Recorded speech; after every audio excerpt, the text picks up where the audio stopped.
بسم اللہ الرحمن الرحیم۔ حدیث قرطاس، اور یہ حدیث کون سی حدیث ہے، کیا اعتراض اس کے اوپر شیعہ کے ہیں، انشاءاللہ اس کو آج ہم سمجھنے کی کوشش کریں گے۔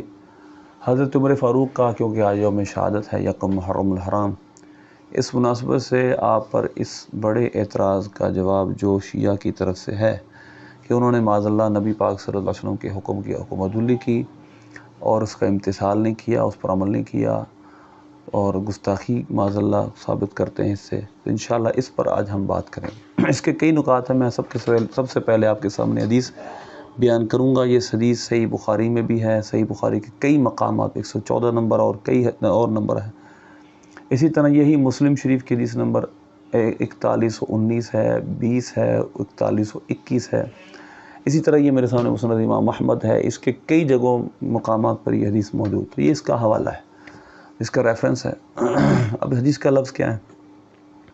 4121 نمبر حدیث جو صحیح مسلم کی ہے وہ آپ کے سامنے میں پڑھ کے سناتا ہوں۔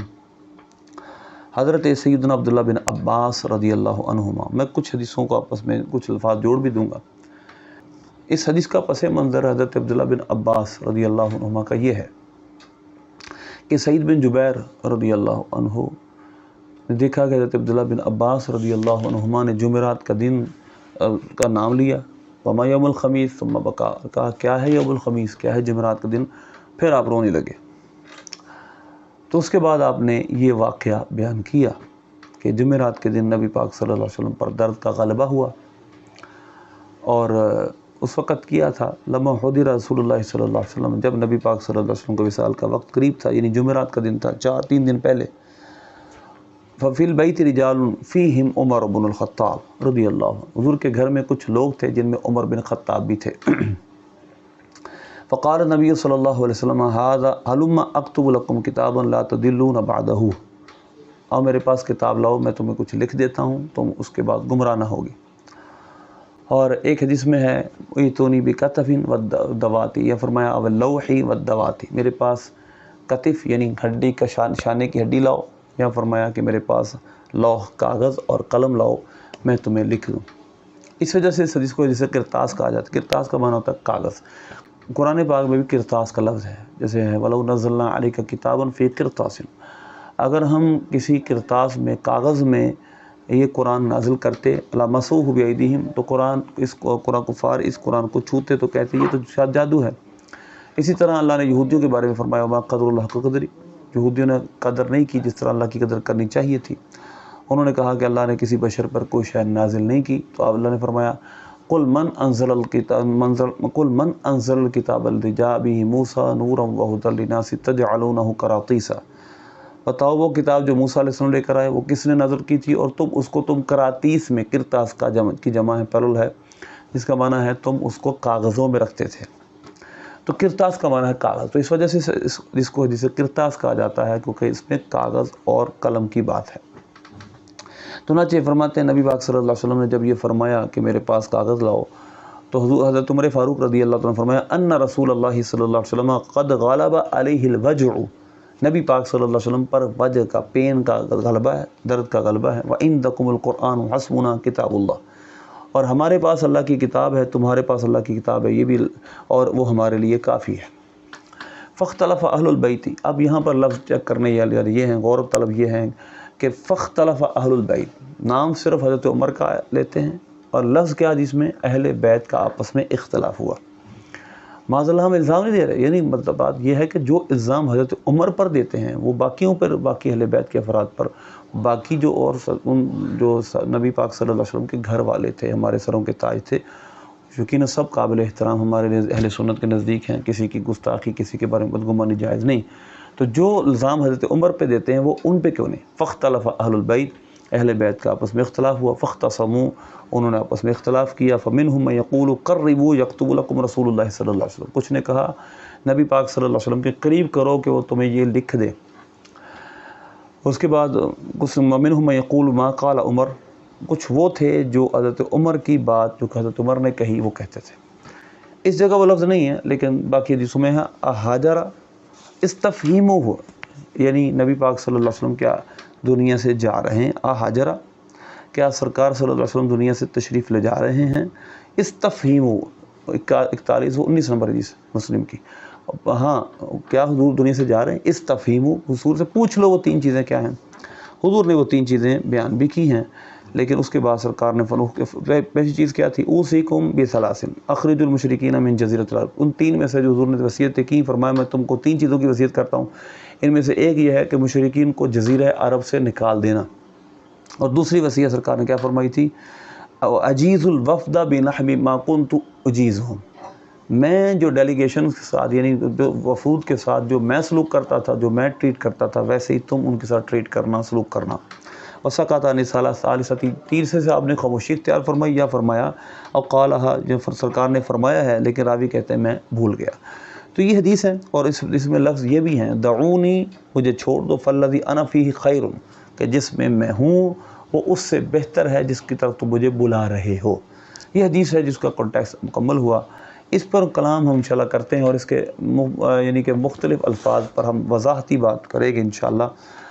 ایک تو یوم الخمیس غالب علیہ وجو فاختلف اہل البیت حسبنا کتاب اللہ احجر استفہیمو. یہ الفاظ ہیں جو 7 ہیں. ان 7 پر تفصیل کلام کرنے کے بعد انشاءاللہ اگلی بات پہ آئیں گے. کچھ پوائنٹ ہیں اس حدیث پاک میں جن پر ہم نے بالخصوص آج بات کرنی ہے. اس حدیث پاک میں ہے یوم الخمیس، جمعرات کا دن تھا جس دن یہ واقعہ ہوا، اور اس واقعے کے بعد نبی پاک صلی اللہ علیہ وسلم 3 دن تقریباً اس دنیا میں ظاہری حیات طیبہ کے ساتھ متصف رہے. لیکن ان 3 دنوں میں نبی پاک صلی اللہ علیہ وسلم نے کسی صحابی کو کوئی وصیت لکھی نہیں. اور یہ اگر اللہ کا حکم تھا، اللہ کی طرف سے، جس طرح بعض کہتے ہیں، شیعہ یہ کہتے ہیں کہ حضرت علی کی ولایت کا آپ نے اعلان کرنا تھا، لکھوانا تھا، اور مولا علی کی ولایت کو منصوص علیہ مانتے ہیں، خلافت کو منصوص علیہ مانتے ہیں.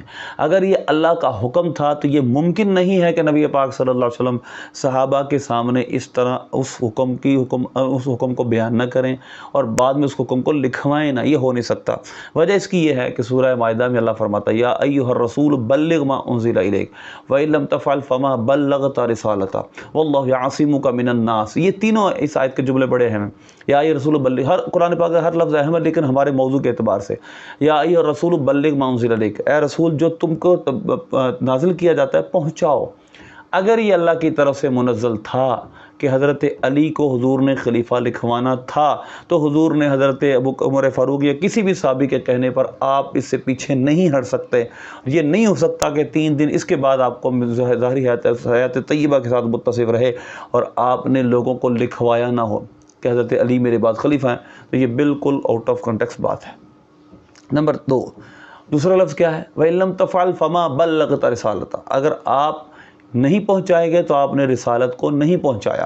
یہ ممکن نہیں ہے کہ نبی پاک صلی اللہ علیہ وسلم اپنی رسالت کا منصب جو اللہ نے آپ پر چیز لازم کی ہو، اللہ کی طرف سے آئی ہو اور لازم ہو، وہ آپ نہ پہنچائے. تیسری بات، واللہ یعصمک من الناس، اللہ آپ کے لوگوں سے حفاظت کرے گا. یہ ہو نہیں سکتا کہ حضرت عمر اور کوئی بھی شخص حضور اسے ڈر کر ہی حکم بیان نہ کریں، کیونکہ اللہ نے اپنے ذمہ کرم پر آپ کی حفاظت کو لیا ہے. آپ نے اس آیت کے بعد اپنے حارسین کو، گارڈ کو بھی ہٹا دیا تھا کہ آج اللہ نے میرے ساتھ وعدہ کر لیا ہے کہ میں تمہاری حفاظت کروں گا پیارے حبیب. تو لہذا یہ ممکن نہیں ہے کہ 3 دن حضور کو ملے ظاہری حیات طیبہ کہ آپ متصف رہے، 3 دنوں کو آپ نے شرف بخشا، لیکن اس کے باوجود سرکار نے کوئی وصیت نہیں لکھوائی. نمبر 2، حضرت عمر فاروق رضی اللہ تعالیٰ عنہ جس وقت یہ کیفیت تھی، حضرت عمر نے کس کانٹیکس میں جملے کہے ہیں؟ غالب علیہ الوجع، سرکار پر درد کا غلبہ ہے. اب سوال یہ پیدا ہوتا ہے کہ حضرت عمر فاروق رضی اللہ عنہ کا یہ کہنے کی علت تو یہ سمجھ آ رہی ہے کہ آپ اس وجہ سے کہہ رہے تھے کہ ہمارے لیے حسبنا کتاب اللہ، ہمارے لیے اللہ کی حسبکم کتاب اللہ اور حسبنا کتاب، دونوں حضرت کے لفظ تقریباً ملتے ہیں کہ ہمارے لیے اللہ کی کتاب کافی ہے. تو اب سوال یہ پیدا ہوتا ہے کہ اس وقت حضرت عمر فاروق رضی اللہ عنہ نے یہ جملہ کیوں کہا؟ کیونکہ وہ کہہ رہے تھے، ان کے کہنے کا مطلب یہ تھا ہمارے لیے اللہ کی کتاب کافی ہے، حضور پاک صلی اللہ علیہ وسلم کی تفصیلات ہمیں بتا دی ہیں، اب سرکار پر درد کا غلبہ ہے، لہذا حضور کو نہ چھیڑا جائے یا سرکار کی بارگاہ میں کاغذ نہ لایا جائے، اور حضور کو اس میں مشقت ہوگی، بہت درد میں ہے حضور، کیونکہ سرکار صلی اللہ علیہ وسلم کا درد اور بخار دونوں عام شخصوں جیسا نہیں ہوتا تھا. ایک صحابی نے آپ کو ہاتھ لگا، آپ کا جسم کے ساتھ جسم چھو گیا، عرض کی یا رسول اللہ کو تو بہت تیز بخار ہے، فرمایا مفہوم اس کا یہ ہے جتنا تم دو کو بخار آتا ہے مجھے اتنا بخار آتا ہے۔ تو لہذا نبی پاک صلی اللہ علیہ وسلم کا درد مبارک اور جو آپ کا جو بخار مبارک تھا وہ بھی عام لوگوں جیسا نہیں ہوتا تھا۔ حضرت عمر فاروق رضی اللہ تعالیٰ عنہ کیونکہ سرکار سے بے حد پیار کرتے تھے، آپ کے بارے بڑے حساس تھے، اس لیے عرض کرنے لگے کہ سرکار فرمانے لگے سرکار اس وقت درد میں ہیں، لہذا ہمارے لیے اللہ کی کتاب کافی ہے۔ اب حضرت عمر کا استدلال کیا تھا اللہ کی ہمارے لیے کتاب کافی؟ کیونکہ اللہ نے فرمایا نزلنا علیک الکتاب تبیانا لکل شیء، یہ ہم نے کتاب نازل کی ہے، یہ ہر شے کا واضح بیان ہے۔ نبی پاک صلی اللہ علیہ وسلم نے حضرت عمر کے سامنے یہ تلاوت کی اور حضور کے ذریعے ہی حضرت عمر کو یہ سارا کچھ ملا ہے۔ الیوم اکملت لکم دینکم، آج تمہارا دین میں نے مکمل کر دیا۔ اسی طرح آیت ہے ہر رطب یابس اس کتاب میں ہے۔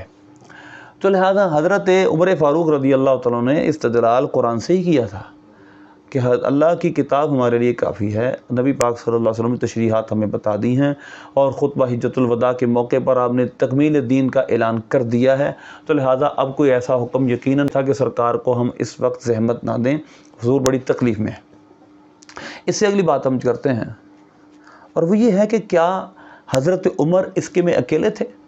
فاختلف اہل البیت، 4121 نمبر حدیث تو یہ کہہ رہی ہے صحیح مسلم کی کہ اختلاف اہل بیت میں بعض نے کیا، یعنی مطلب یہ کہ اہل بیت کا اختلاف ہو گیا، کچھ حضرت عمر کی بات کہنے لگے، کچھ حضرت عمر کے جو دوسرا قول تھا وہ یہ تھا کہ ہاں حضور کے سامنے کاغذ قلم لاؤ سرکار لکھ دیں۔ تو ایک گروہ وہ تھا اہل بیت میں سے جو حضرت عمر کی موافقت کر رہا تھا۔ کیا حضرت عمر حدیث قرطاس میں اکیلے مورد الزام ٹھہرتے ہیں شیعہ کے مذہب میں، یا اہل بیت کے ان افراد کے بارے میں بھی یہ بات کریں گے؟ ہمارے نزدیک تو کسی کے بارے میں بات کرنا جائز نہیں، لیکن ہم ایک التزامی سوال اور ایک الزامی جواب ان کو دے رہے ہیں کہ ہم یہ کہہ رہے ہیں کہ اگر آپ اسی طرح کرنا چاہتے ہیں، آپ اسی طرح حضرت عمر کو معاذ اللہ ان کی گستاخیاں بکنا چاہتے ہیں، تو فاختلف اہل البیت، ہم یہ گستاخی بکنے کی اجازت نہیں دے رہے، صرف ہم یہ کہہ رہے ہیں اس کا جواب پھر آپ کے پاس کیا ہے کہ اختلاف اہل بیت میں اختلاف ہو گیا تھا۔ بعض کہتے تھے کہ کاغذ قلم دے دو، بعض کہتے تھے نہیں، حضرت عمر کی موافقت کا قول کر رہے تھے، یعنی حضرت عمر کے ساتھ جس طرح حضرت عمر کہہ رہے تھے بالکل وہ بھی وہی بات کر رہے تھے۔ تو اب یہاں پر سوال یہ پیدا ہوتا ہے کہ حضرت اہل بیت کے بارے میں جو وہ وہاں پر موجود تھے جنہوں نے حضرت عمر کے قول کی موافقت کی ہے، ان کے بارے میں آپ کا پھر کیا نظریہ ہوگا؟ تو لہٰذا یہ کاؤنٹر کوشچن ہے آپ پر کہ اس کے بارے میں پھر آپ کیا کہیں گے۔ آگے چلتے ہیں، کیا یہ الفاظ اس طرح نبی پاک صلی اللہ علیہ وسلم اگر کوئی وصیت کریں، آیا کوئی اگر وہ وصیت یا وہ حکم وجوبی اگر نہ ہو، لازمی نہ ہو، کمپلسری نہ ہو، آپ کو سمجھا رہے ہوں، کسی چیز کو مباح کر رہے ہوں یا استحباب بیان کر رہے ہوں، اس کی اولویت بیان کر رہے ہوں، تو آیا کوئی شخص اگر آگے سے ایسا کوئی جواب دے دے جو ادب کے دائرے میں ہی ہو تو کیا وہ معاذ اللہ گستاخی ہے؟ اب آگے چلتے ہیں، ہم اس کو سمجھنے کی کوشش کرتے ہیں، قرآن و سنت سے ہم اس کو سمجھیں گے۔ حضرت علی المرتضیٰ شیر خدا کرم اللہ وجہہ الکریم، آپ کے یہاں پر ایک پکچر آ جائے گی، حضرت عمر فاروق حضرت علی المرتضیٰ رضی اللہ تعالیٰ عنہ کو حضور نے اسی طرح کی بات ارشاد فرمائی تھی۔ حضرت علی المرتضیٰ سے یہ روایت ہے، یہ حدیث نمبر ہے 693 مسند امام احمد کی۔ اس مسند امام احمد کی تائید میں روایتیں اور بھی موجود ہیں، یعنی سیاستہ کی حدیثیں بھی موجود ہیں، اور کوئی اگر سند کا اعتراض کرے گا تو اس کے شواہد موجود ہیں۔ حضرت علی المرتضیٰ رضی اللہ تعالیٰ فرماتے ہیں امرنی نبی صلی اللہ علیہ وسلم ان آتیہ بطبق، مجھے نبی پاک صلی اللہ علیہ وسلم نے ایک کاغذ یا کوئی ایسی چیز لانے کا حکم دیا جس پر میں لکھوں، میں طبق لے کر آؤں، یکتب فیہ ما لا تدل امتہ بعدہ، کہ فرمایا من بعدہ، فرمایا کہ حضور نے مجھے حکم دیا کہ میں ایسی چیز لاؤں اور مجھے حضور لکھ دیں کہ جس کے بعد حضور کی امت گمراہ نہ ہوگی۔ اب حضرت مولا علی کیا عرض کرنے لگے، فخشیت ان تفوتنی نفسہ، عرض کی یا رسول اللہ مجھے خوف ہے کہ آپ وصال فرما جائیں گے، تو لہذا آپ اس طرح کریں، یعنی زحمت لکھنے کی زحمت نہیں دے رہے حضرت علی المرتضیٰ، بلکہ کیا عرض کر رہے ہیں انی احفظ وعی، یا رسول اللہ آپ تو ہم پر رؤوف ہیں، آپ تو ہم پر ہر وقت شفقت کرنے آ رہے ہیں، لیکن یا رسول اللہ آپ فرمائیں میں یاد کرتا ہوں، میں اس کو محفوظ رکھوں گا۔ یعنی حضرت علی المرتضیٰ نے وہ چیز لے کر نہیں آئے کاغذ قلم، بلکہ عرض کی یا رسول اللہ فرمائیے میں یاد کر لوں گا۔ تو سرکار نے فرمایا اوصیکم بالصلاۃ والزکاۃ وما ملکت ایمانکم، کہ میں تمہیں وصیت کرتا ہوں نماز کی، زکوٰۃ کی، اور جو تمہارے ہاتھوں میں ہے، یعنی تمہارے قبضے میں، تم جس غلاموں کے تم آقا ہو، ان کا لحاظ رکھنا۔ یہ حضرت علی المرتضیٰ کو حضور نے وصیتیں 3 کی تھیں۔ اب ان 3 وصیتوں میں کہاں ہے خلافت کا اعلان؟ جو کہ شیعہ مذہب کی جس اعتراض کی بنیادیں ہیں وہ تو یہاں سے کھوکھلی ہو گئی۔ آگے چلتے ہیں ہم۔ حضرت علی المرتضیٰ شیر خدا کرم اللہ وجہہ الکریم کا ہی ایک اور واقعہ ہے، اور وہ یہ تھا کہ جب صلح حدیبیہ لکھا جا رہا تھا، اس وقت حضرت علی المرتضیٰ رضی اللہ عنہ یہ معاہدہ لکھ رہے تھے، اور اس معاہدے کی تحریر میں لفظ آیا محمد الرسول اللہ۔ یہ محمد الرسول اللہ کی طرف سے تحریر ہے۔ اب سوال یہ پیدا ہوتا، اب دیکھیں ذرا توجہ کیجیے گا، حضرت وہ جو سامنے والے تھے انہوں نے کہا کہ اگر ہم محمد رسول اللہ مان لیں تو ہمارا پھر معاہدہ کرنے کا کیا فائدہ؟ ہم تو اگر رسول اللہ مان دیں تو بات ہی ختم ہو جاتی ہے، تو لہذا آپ اس کو محمد بن عبداللہ کریں۔ سرکار صلی اللہ علیہ وسلم نے فرمایا حضرت علی سے کہ کر دو۔ حضرت علی نے اس بات کا آگے سرز کی، میں یہ نہیں کروں گا، یعنی میں رسول اللہ تبدیل نہیں کروں گا، محمد بن عبداللہ نہیں کروں گا۔ حضور پاک صلی اللہ علیہ وسلم نے ان کے ہاتھ سے کاغذ لیا اور خود اس کو بدل دیا۔ یہ بخاری مسلم کی، یعنی کہ آپ کو یہ حدیث سیرت کی کتابوں میں صلح حدیبیہ کے موقع پر مل جائے گا۔ تو آیا حضرت علی المرتضیٰ شیر خدا کرم اللہ وجہ الکریم نے حضور کی گستاخی کی؟ آپ نے فرمایا رسول اللہ مٹا کر محمد بن عبداللہ کر دو، کیا انہوں نے گستاخی کی؟ عرض کی یا رسول اللہ میں نہیں مٹاؤں گا۔ نہیں، گستاخی نہیں ہے، یہ سرکار پر ناز ہے کہ یا رسول اللہ میں آپ کو رسول اللہ مانتا ہوں، میں کیسے اس کو محمد بن عبداللہ کر دوں؟ یعنی ان کے ایمان کا، حضور پاک صلی اللہ علیہ وسلم سے محبت کا تقاضا تھا، تو کوئی بھی اس کو گستاخی نہیں کہتا۔ ایک اور واقعہ میں حضرت علی المرتضیٰ کا ہی آپ کو سناتا ہوں۔ یہ صحیح بخاری میں یہ واقعہ ہے، اور صحیح بخاری کی جو مکتبہ قدیمی کی جلد ہے وہ جلد 1 ہے، صفحہ نمبر 151 ہے۔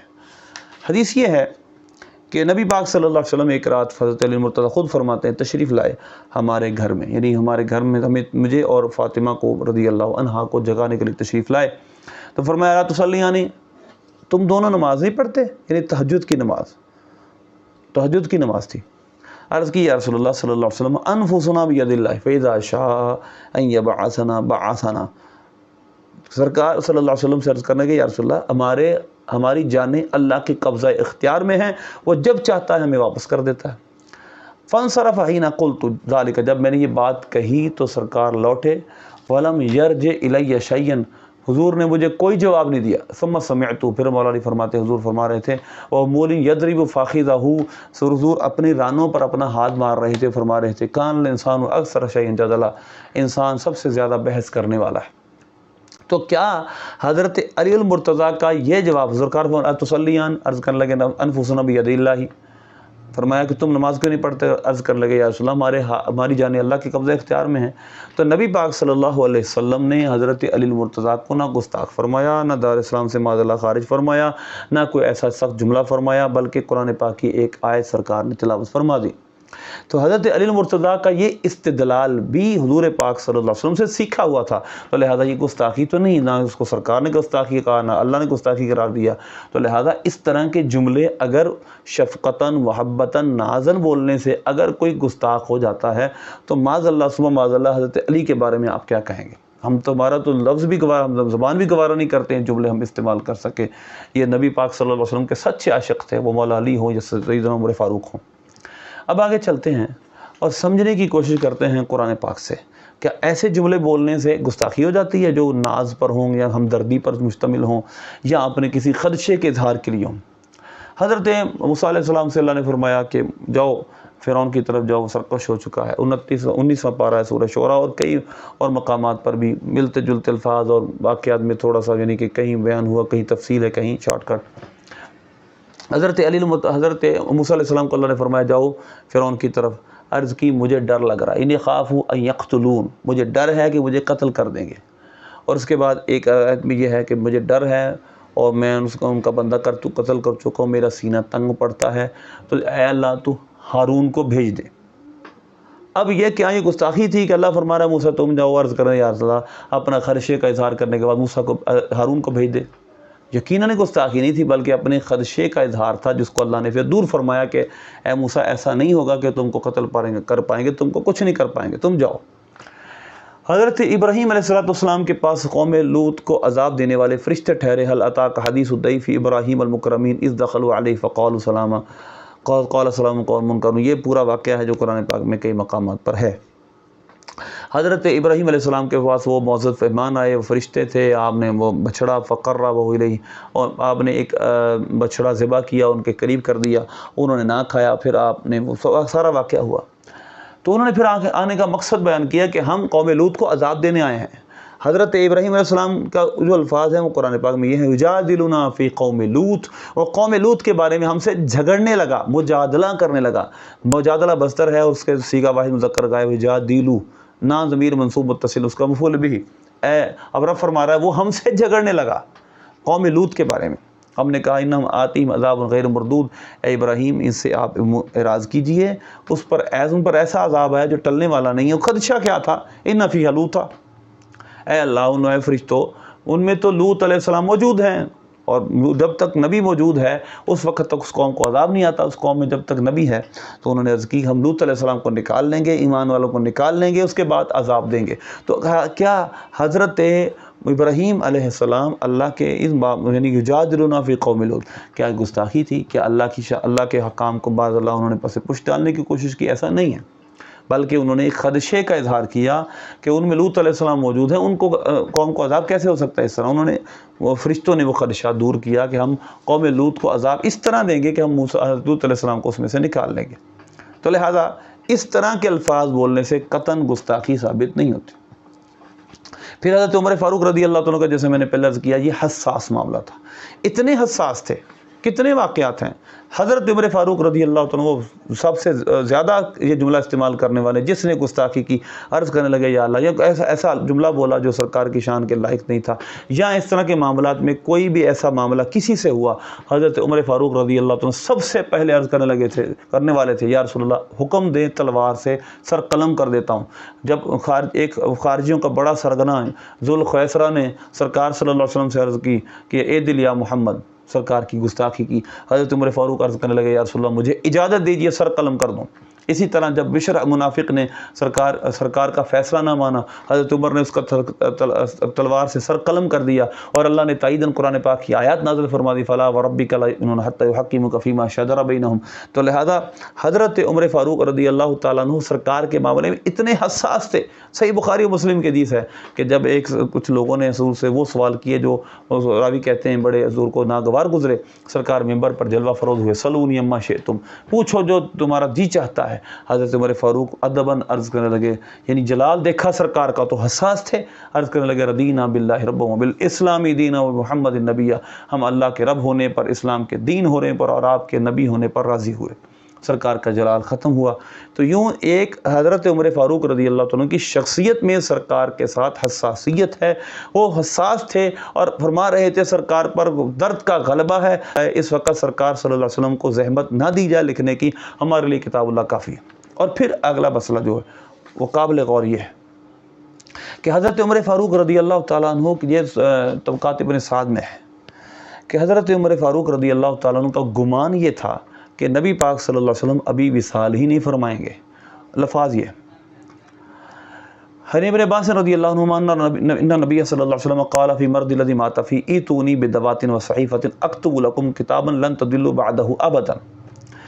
کہ ابن عباس رضی اللہ عنہ نے روایت کیا کہ نبی پاک صلی اللہ علیہ وسلم اس مرض میں جس میں آپ کا وصال ظاہری ہوا، اس میں آپ نے فرمایا میرے پاس کتاب اور دوات لاؤ، صحیفہ اور دوات لاؤ، اور میں تمہیں لکھ دوں کہ تم اس کے بعد ہرگز گمراہ نہ ہوگے۔ حضرت عمر بن خطاب نے عرض کرنے لگے کہ ایسا نہیں ہو سکتا کہ سرکار صلی اللہ علیہ وسلم ابھی وصال کریں، ابھی فلاں فلاں فلاں روم کے شہر ہم نے فتح کرنے ہیں، ہم نے فلاں فلاں فتوحات کرنی ہیں۔ پھر آخر میں کہنے لگی سب بیت حتی نفتتحها، اس وقت تک سرکار صلی اللہ علیہ وسلم وصال نہیں فرمائیں گے جب تک ہم ان علاقوں کو فتح نہیں کر لیں گے۔ تو حضرت عمر فاروق رضی اللہ تعالیٰ عنہ یہ ماننے کے لیے تیار نہیں تھے سرکار اس سے پہلے وصال کریں گے۔ اسی وجہ سے حضرت عمر فاروق رضی اللہ تعالیٰ عنہ جب سرکار کا وصال ہوا تلوار لے کر باہر نکلے اور کہا جس نے یہ بات کہی کہ سرکار وصال کر گئے ہیں میں اس کا سر قلم کر دوں گا۔ تو لہذا حضرت عمر اتنے حساس تھے حضور کے بارے میں، اور وہ گمان ہی نہیں کر رہے تھے کہ سرکار ابھی وصال کریں گے۔ ان کا گمان یہ تھا کہ سرکار ابھی ہم میں تشریف فرما ہیں، یہ معاملہ ہم بعد میں طے کر لیں گے، اس حکم پر بعد میں عمل کر لیں گے، لیکن ابھی سرکار کو زحمت نہ دی جائے۔ اس کے بعد جو اگلا لفظ ہے وہ یہ ہے، اگلی بحث یہ ہے کہ احاجرہ، یہ جو لفظ ہے احاجرہ، اس پر بہت زیادہ اعتراض ہے۔ کیا سرکار صلی اللہ علیہ وسلم ہذیان میں ہیں؟ یہ احاجرہ ایک کا جو ترجمہ کرنے کے بعد وہ گستاخی ثابت کرتے اس لفظ سے کرتے ہیں۔ پہلا سوال یہ ہے کہ حدیث کو پڑھیں اور اس پر اگر اس معنی میں بھی پہلی بات تو ہجرت کا معنی جو عام متبادر معنی ہے وہ ہے ہجرت کرنا، مائگریٹ کرنا۔ جس طرح قرآن پاک میں وَہْجُرْنِی مَلِیًّا، آزر نے حضرت ابراہیم علیہ السلام سے کہا تھا تم کو میں بہت دیر تک چھوڑ دوں گا، ہجرت کروں گا تجھ سے، اور ہجرت مدینہ یہ مشہور ایک بہت مشہور باتیں ہیں۔ تو ہجرت کا ایک معنی چھوڑنا ہے اور یہی استعمال ہوتا ہے، یہی سابق کے شایان شان ہے، لیکن پھر بھی گھسیٹ کا دوسرا معنی بیان کرنا، احاجرہ کا معنی معاذ اللہ انہوں نے کہا حضور کو ہذیان، ایسا نہیں۔ ہذیان مطلب انسان جب بے ہوشی میں، درد میں ایسی بات کرے جو بے ربط ہو۔ تو احاجرہ کا مطلب پہلی بات تو یہ اس پہ حمزہ استفہام داخل ہے، استفہام انکاری داخل ہے۔ احاجرہ کیا سرکار معاذ اللہ اس ہذیان میں؟ ایسا نہیں ہے، یہ استفہام انکاری ہے۔ استفہام انٹیروگیٹو سنٹنس ہے، اس میں ایسا کہیں بھی قطعاً ثابت نہیں ہوتا معاذ اللہ صحابہ آپ کو معاذ اللہ یہ بات کہہ رہے تھے۔ اور دوسری بات انہوں نے آگے کہا اس کا جو معنی بنے گا کیا بنے گا؟ دراصل معنی یہ بنتا ہے احاجرہ سرکار کیا چھوڑ کر جا رہے ہیں؟ کیا ہمیں سرکار الوداع فرمانے لگے ہیں؟ استفہیموہ، لہذا سرکار سے اب کیا کرو، پوچھ لو سرکار کیا فرمانا چاہتے ہیں۔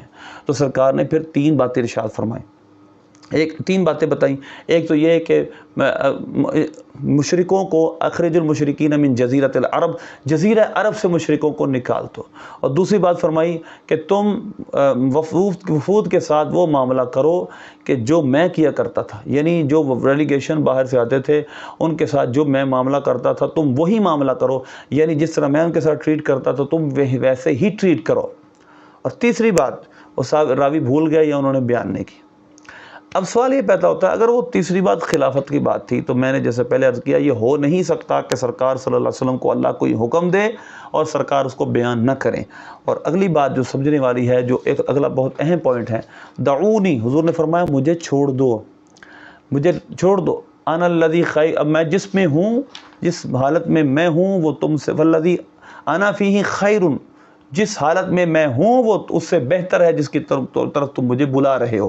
اس کا مطلب یہ ہے اگر وہ اتنی اہم بات ہوتی کہ وہ فرض اور واجب کی حد تک تھی یا ضرورت دین تک اس کی بات جاتی تھی تو سرکار یہ کو فرما رہے ہیں جس حالت میں میں ہوں وہ اس سے بہتر ہے جس کو تمہیں مجھے بلا رہے ہو۔ اس سے پتہ چلتا ہے کہ وہ خلافت کی بات نہیں تھی، وہ کوئی فرض واجب بات نہیں تھی، وہ کوئی ضروریات دین سے چیز نہیں تھی، اتنی نیسیسری نہیں تھی، سرکار ضرور اس کو بیان فرماتے۔ اور دوسری بات ایک اور اعتراض ہے، حضرت عمر نے آواز بلند کی سرکار کے سامنے۔ پہلی بات تو یہ ہے کہ جیسے پہلے میں نے عرض کیا کہ یہ الزام حضرت عمر پر اکیلا کیوں، یہ باقی تمام جو اہل بیت اور باقی صحابہ تھے ان پر کیوں نہیں؟ بدنیتی ہے صرف اس وجہ سے کہ حضرت عمر کو معاذ اللہ کوئی آپ کی گستاخی بکنی ہے اور اہل سنت پر اعتراض کرنے، وگرنہ اصل حکم یہ ہے، اللہ فرماتا ہے لا تجعلوا، اے ایمان والو، لا ترفعوا اصواتکم فوق صوت النبی، نبی کی آواز پر اپنی آواز کو بلند مت کرو۔ جب سرکار کلام کر رہے ہیں اس وقت سرکار کے سامنے آواز بلند نہیں کرنی، وگرنہ سرکار کے سامنے حضور کی موجودگی میں صحابہ نعرے بھی لگاتے تھے، ان کی آوازیں بلند ہوتی تھی لیکن وہ سرکار سے گفتگو کرتے وقت نہیں تھی۔ تو اس وجہ سے پہلی بات یہ، حضور سے گفتگو کرتے وقت کسی کی آواز بلند نہیں ہوئی، تو لہذا یہ بالکل غلط بات ہے، اس کا کوئی تعلق اس روایت سے، گستاخی سے نہیں ہے۔